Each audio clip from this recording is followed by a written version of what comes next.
MoShiach Ben-Yosef Gog from Magog Part 9 by Carl Yehuda Ben-Yedda by possession and conquest in the revealed end. The fourth principle is that at the beginning of the redemption in our time, the final redemption in the last generation activities should be in accord with one of two lines of thinking. One is the line of Ezra and Nehemiah, the other is the line of Joshua. Regarding the sentence, Deuteronomy 11:31, you shall possess it, and you shall settle in it. Rabbi Eliyahu, the Vilna Gaon, says on Deuteronomy 11, because of your merit in taking possession of it, you will dwell in it. And how will you take possession of it? By establishing your claim. How does one establish a claim? This is done by building and planting, as is the law in general with regard to possession of land.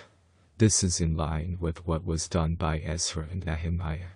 However, when necessary, force may also be used. It means by establishing a claim, by possession, and this is in line with what was done by Joshua.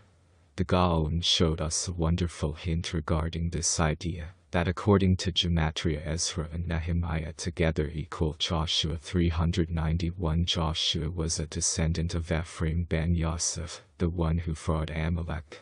The mission of Joshua son of Nun, a descendant of Ephraim, was to fight Amalek.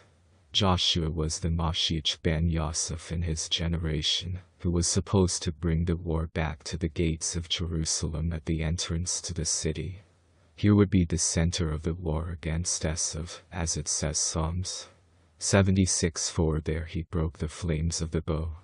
This mission of MoShiach Ben-Yosef was hinted at in the sentence, Psalms 76:3. His tabernacle or holy temple will be in Jerusalem and his dwelling place on the Temple Mount Zion.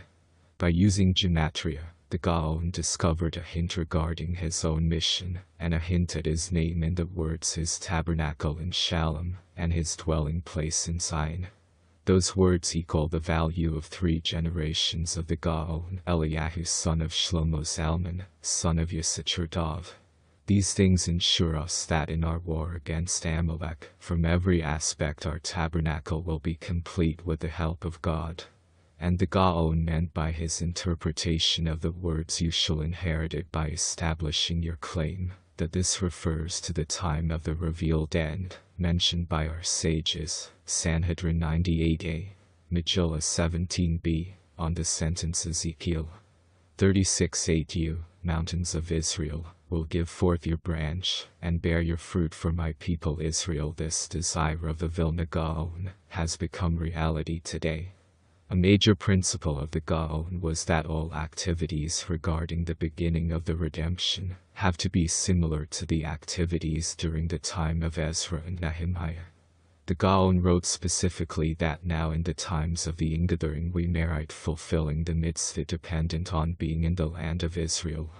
The second meaning of take possession by force in the words of the Gaon, Jeremiah 40:10, settle in your cities that you have taken. This can be seen today by the many victories Israel became forced to accomplish for its very own survival as a nation. The main purpose of the ingathering in the exiles is to resolve the issue of Amalek with the help of MoShiach Ben-Yosef. The war against Amalek includes every aspect, against all the enemies of Israel, including Armalus, the prince of the mixed multitude. It is also intended to remove the spirit of impurity from the land, and to bring Nesed Israel and the Shekinah, HaShem divine glory, from below the earth. The opening of the war of Gog from Magog will start before the coming of the righteous MoShiach Ben-Dovid, may it be speedily in our days.